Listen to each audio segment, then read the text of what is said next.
Centímetros e uma coisa que não é distante é perto.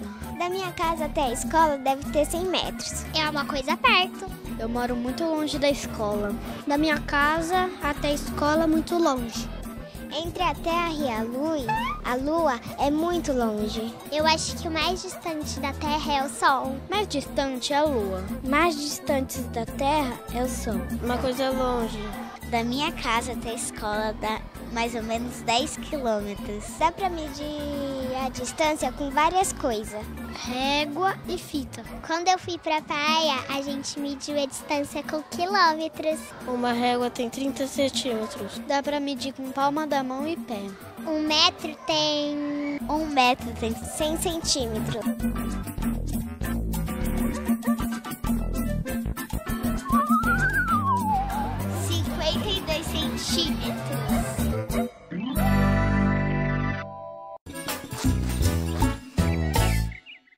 O repente de hoje é sobre distância. Bora lá! Você não aguenta mais essa viagem maçante. São horas dentro do carro e o destino está distante, porque são muitos quilômetros de estrada adiante. Às vezes o que tá longe parece perto demais. A lua e as estrelas, os corpos celestiais. A distância só é curta entre os nossos quintais. Minha, minha, minha, minha, minha, minha, minha, minha. Ô, gente, bom mesmo é ficar pertinho de você todo dia. Até!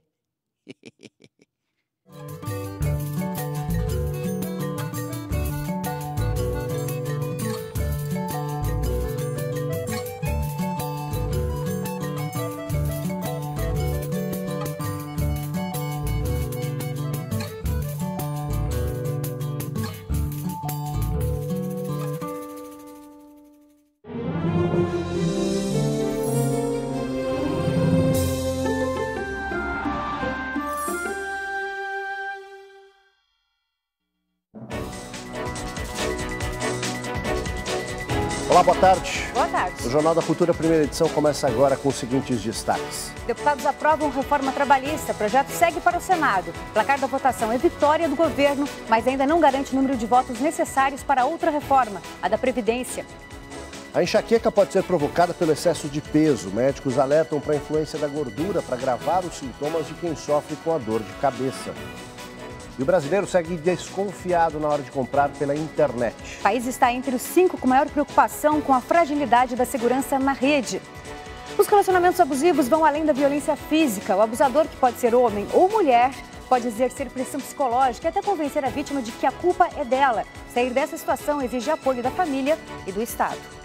O Senado aprova texto contra abuso de autoridade e foro privilegiado. Projetos ainda precisam passar pela Câmara. Se aprovados, só 2 dos 76 inquéritos da Lava Jato seguirão no Supremo Tribunal Federal.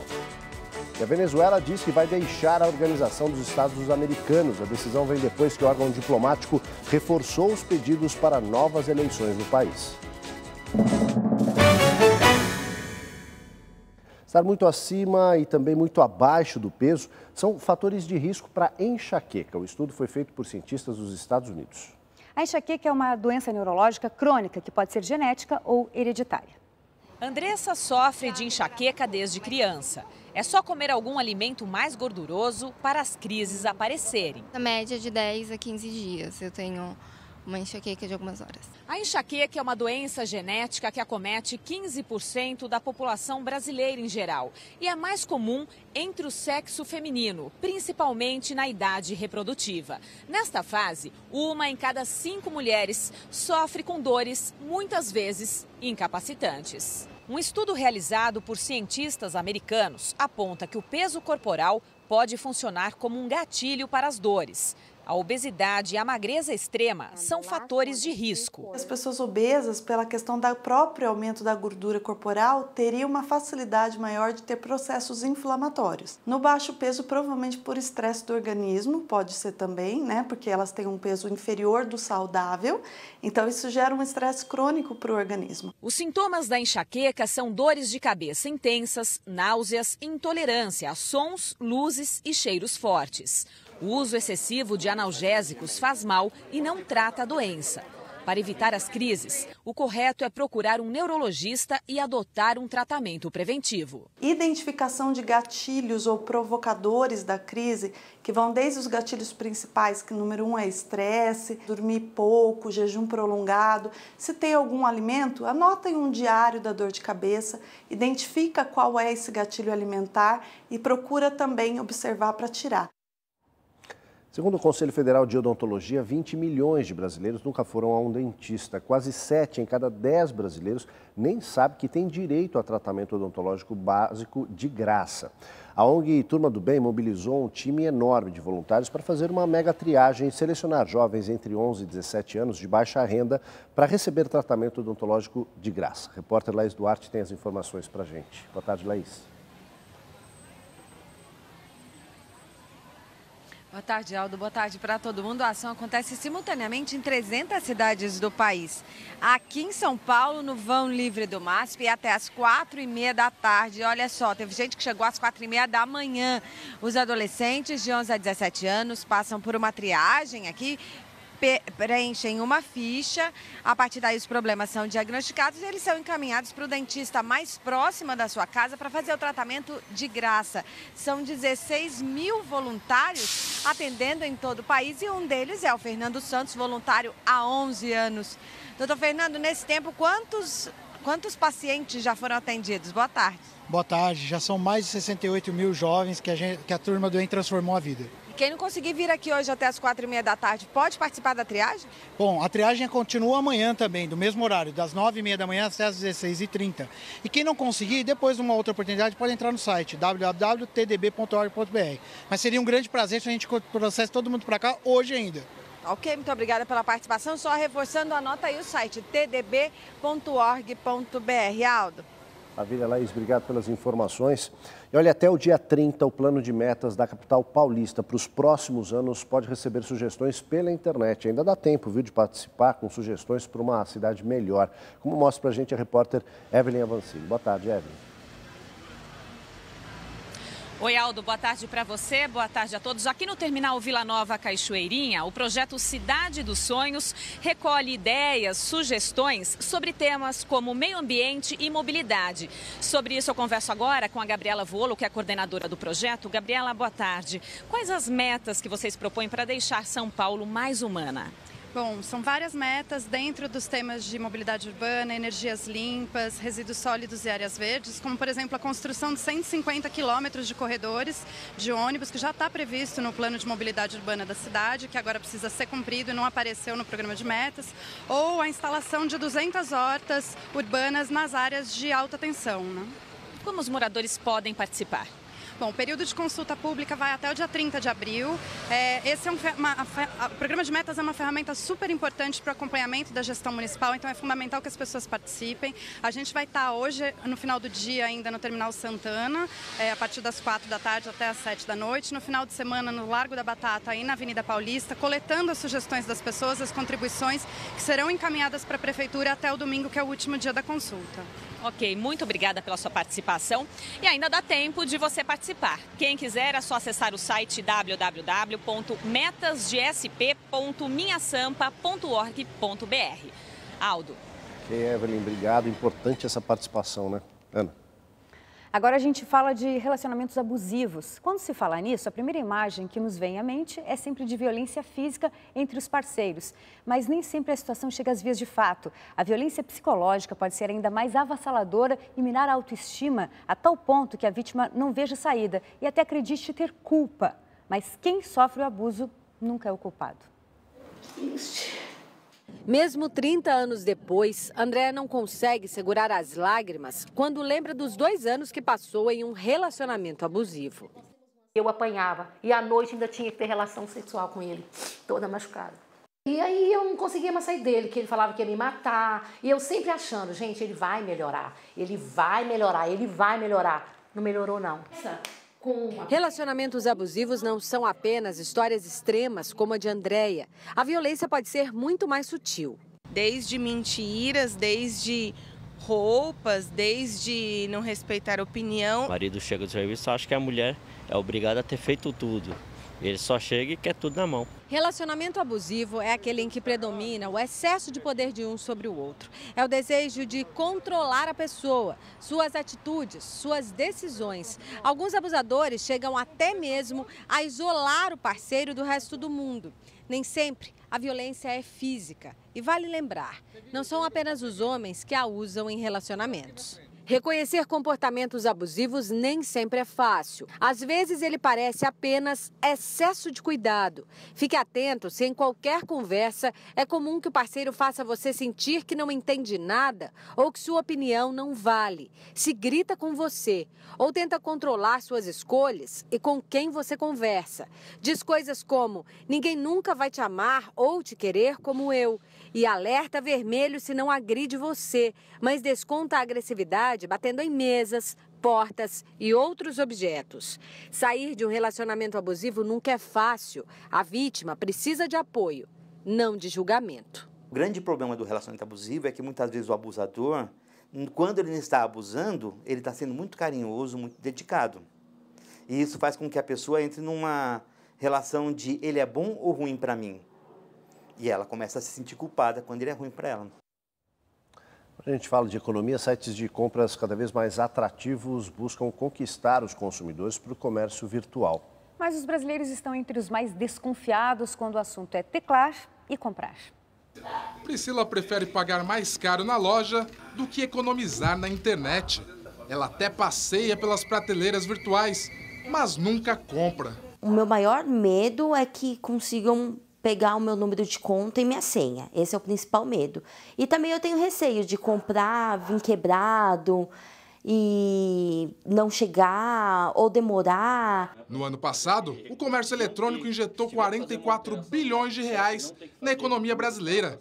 A estimativa para este ano é de crescimento de 17%. Mas quem tecla para comprar tem um pé atrás. O Brasil está entre os 5 países onde a confiança é mais baixa quando o assunto é compras pela internet. Só fica atrás da Alemanha, França, Coreia do Sul e Japão. Os usuários estão cada vez mais preocupados com a privacidade na rede. E não é à toa, a quantidade de crimes cibernéticos assusta. A cada dia, um novo golpe, explica esse especialista em sistemas para a internet. Quando você começa a abrir links dentro de e-mail, dentro das suas redes sociais, que trazem algum tipo de vírus, algum tipo de programas maliciosos dentro do seu computador, à medida que você vai realizar uma compra, esse programa que você terminou instalando no seu computador sem querer, ele vai terminar roubando esses seus dados. E aí utilizando esses seus dados de maneira ilícita. O maior problema está aí. Comprar com segurança é possível, basta tomar as devidas precauções. Como a pessoa vai se defender? Comprando, muitas vezes, um antivírus, né? Estando com um sistema atualizado, um sistema não pirata. Pesquisa sobre a empresa, né? Existem sites como o Reclame Aqui, né? Outros portais aí que terminam auxiliando a pessoa, orientando a pessoa se aquele ambiente, se aquela plataforma traz confiança ou não. A reforma trabalhista foi aprovada ontem pela maioria dos deputados federais. Para começar a valer, ela ainda precisa passar pelo Senado e pela sanção do presidente Michel Temer. Foram mais de 10 horas de sessão sob protestos de parlamentares da oposição. Eles usaram faixas, cartazes e até caixões que faziam alusão ao fim da carteira de trabalho. Apesar da movimentação, 296 deputados aprovaram a reforma que altera as leis trabalhistas no país. 177 foram contra. Ele abre novas formas agora de você flexibilizar essa relação de trabalho a ponto dos trabalhadores não terem mais segurança nenhuma do que pode vir a acontecer. A maioria dos direitos hoje estão na Constituição. Então, a CLT só regulamenta isso. Então, eu não vejo assim. O governo federal comemorou a aprovação, mas também se preocupou. A ideia era que a reforma trabalhista funcionasse como uma demonstração de força e tivesse pelo menos 308 votos, o número necessário para passar outra reforma polêmica, a da Previdência, o que não aconteceu. As principais mudanças aprovadas são: os acordos entre patrões e empregados passam a prevalecer sobre a legislação, a regulamentação da jornada de trabalho de até 12 horas diárias, no limite de 48 horas semanais, parcelamento de férias em até 3 vezes, a demissão por comum acordo entre empregado e patrão com pagamento parcial do fundo de garantia, aviso prévio e multa, e o fim da contribuição sindical obrigatória. Para o trabalhador é bom, porque ele não tem que pagar um imposto a mais que que ele pagava durante o ano. Se hoje, da maneira que em que os sindicatos subsistem com cerca de 1/3 de seu financiamento a partir desse imposto, a gente já tem uma série de sindicatos que não são representativos de sua classe, que atendem muitas vezes a mais interesses do empregador do que do empregado. É assim, imagina quando a gente chegar num ponto em que o sindicato não vai ter tanto poder de negociação. A reforma trabalhista segue agora para o Senado. Lá o texto deve passar por 2 comissões antes de chegar ao plenário. Se for aprovado sem mudanças, o texto só vai depender da assinatura do presidente da República para entrar em vigor. E aí há um ponto importante. Essas mudanças não preservam direitos adquiridos. Assim que for publicada, a reforma trabalhista passa a valer para todos, mesmo para quem já tem hoje carteira assinada. E olha, uma verdadeira queda de braço está em curso por causa da greve geral convocada, contra as reformas da Previdência, e trabalhista amanhã. O presidente Michel Temer já avisou que vai cortar o ponto dos servidores federais que não se apresentarem ao serviço amanhã. Em São Paulo, a mesma determinação foi tomada pelo governo estadual, que também obteve liminar na Justiça para garantir 80% da circulação nos trens e metrô nos horários de pico. Nós conseguimos ontem na Justiça uma decisão judicial que determina que metrô e trem têm que funcionar. Então há um risco de greve amanhã. O direito das pessoas de ir e vir não pode ficar subordinado aí à pauta política. A Prefeitura da capital suspendeu o rodízio municipal de veículos amanhã e também determinou o corte no ponto dos faltosos. Entre os trabalhadores, as categorias que já aderiram à paralisação são os metalúrgicos, os funcionários da saúde e os bancários. Motoristas e cobradores de São Paulo prometem recolher os ônibus a partir das 10 da noite de hoje. Metroviários decidem em assembleia agora à tarde se aderem ou não. Os Correios já entraram em greve por tempo indeterminado.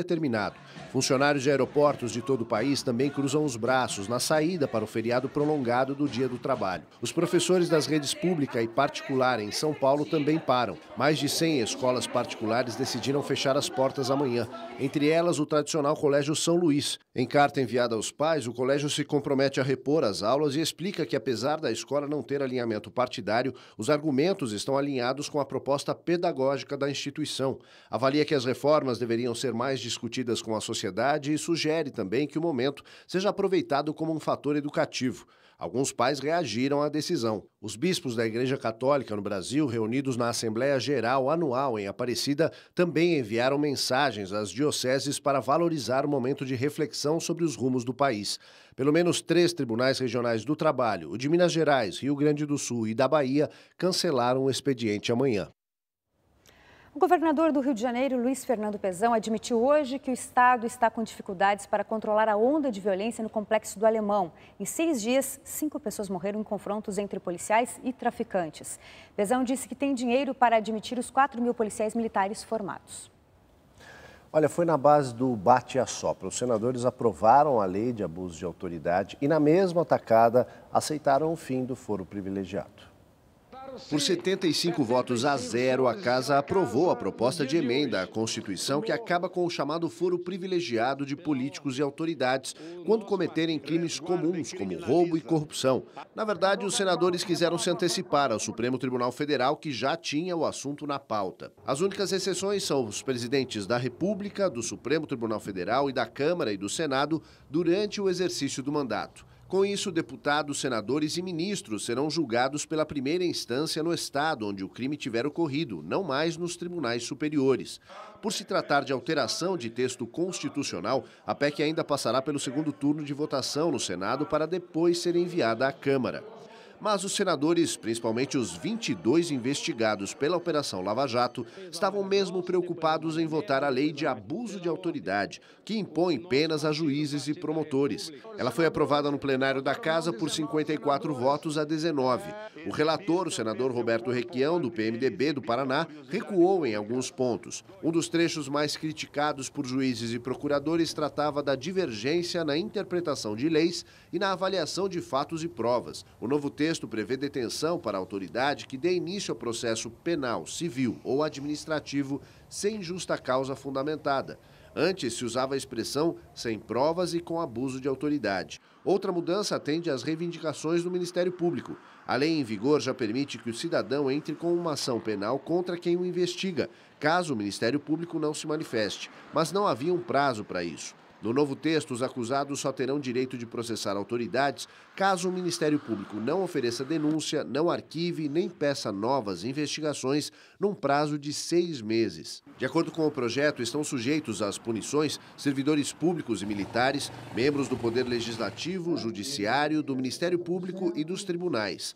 Como punição, o projeto prevê a proibição por até 5 anos do exercício do cargo e a perda do mandato, cargo ou função pública em caso de reincidência. O projeto ainda terá que passar pela Câmara. O relator garante que o texto não tem nada a ver com a Lava Jato. Isso não tem nada mesmo com Lava Jato.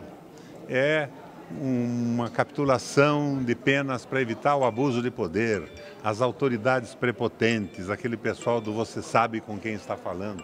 O projeto é necessário, o projeto é bom. É uma nota de rodapé. Como você viu aí, a queda de foro privilegiado está na agenda do Supremo. O texto aprovado no Senado ainda precisa passar pela Câmara. Se sofrer modificação lá, o que é muito provável, volta para o Senado e aí ninguém sabe como isso vai terminar. E se começasse a valer hoje, só 2 inquéritos da Lava Jato ficariam no STF. O dos presidentes da Câmara e do Senado. Os demais seguiriam direto para Curitiba. O presidente do Senado, Eunício Oliveira, está internado na UTI de um hospital em Brasília depois de ter desmaiado durante a madrugada. Havia suspeita que ele tivesse sofrido um AVC, diagnóstico que já foi descartado pelos médicos. Eunício presidiu a sessão da noite passada que aprovou o projeto de lei de abuso de autoridade e a PEC que acaba com o foro privilegiado. A seguir, o governo da Síria acusa Israel por bombardeio que explodiu instalação militar perto do aeroporto da capital, Damasco. E mais, Venezuela diz que vai abandonar a Organização dos Países do Atlântico. Protestos por antecipação de eleições continuam.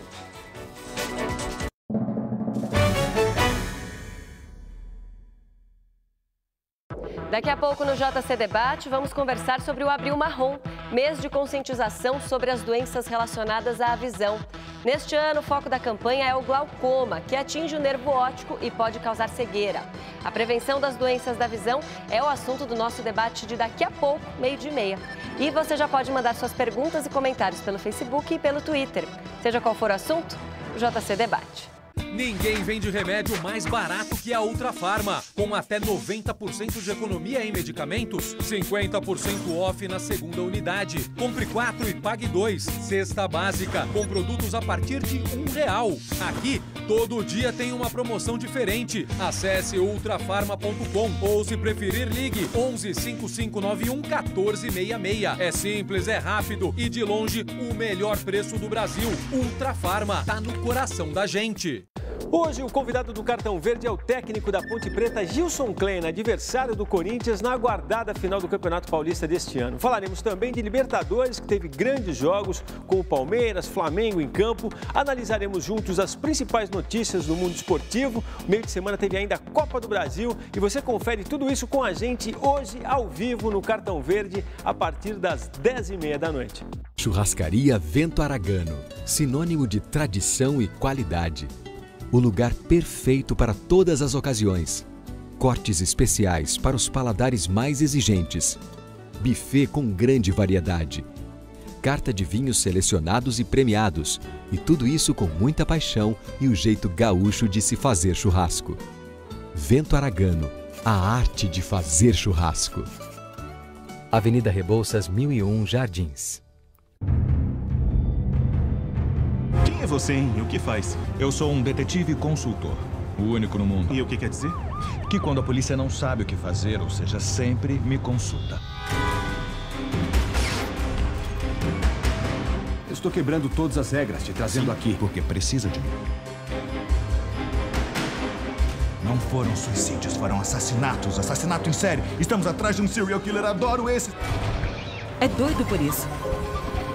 Quanto mais esquisito o crime, mais ele gosta. Meu nome é Sherlock Holmes e o endereço é 221B da Rua Bates.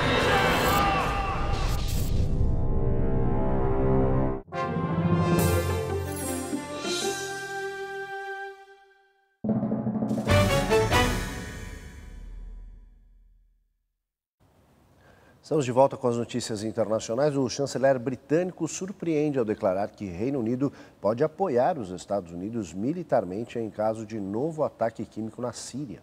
China elogia tom mais brando dos Estados Unidos ao falar da crise nuclear e de mísseis da Coreia do Norte.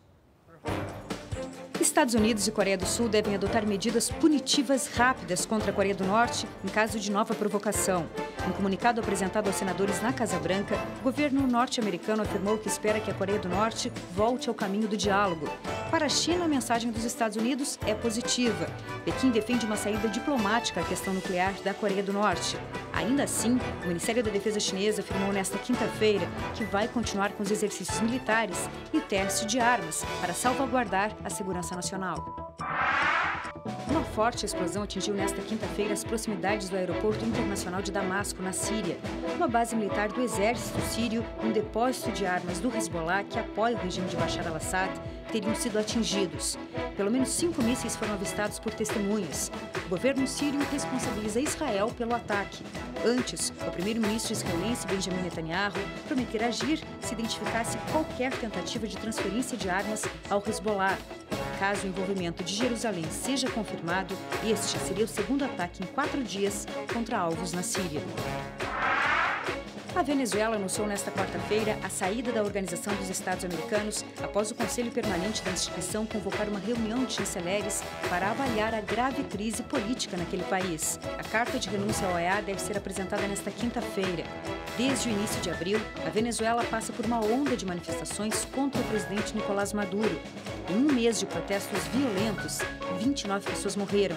A oposição exige a antecipação de eleições gerais.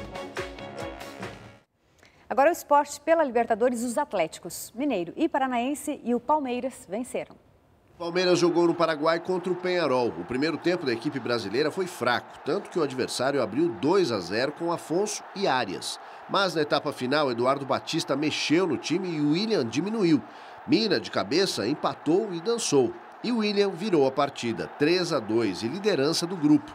No final teve muita confusão entre os jogadores com direito a soco dos dois lados. No Horto, Atlético Mineiro e Libertad do Paraguai. Fred fez o pivô e passou para Robinho abrir o placar. E Casares pegou a sobra para ampliar. O Galo é líder do grupo 6. Atlético Paranaense e Flamengo jogaram na Arena da Baixada. Thiago Heleno de cabeça, 1-0 Furacão.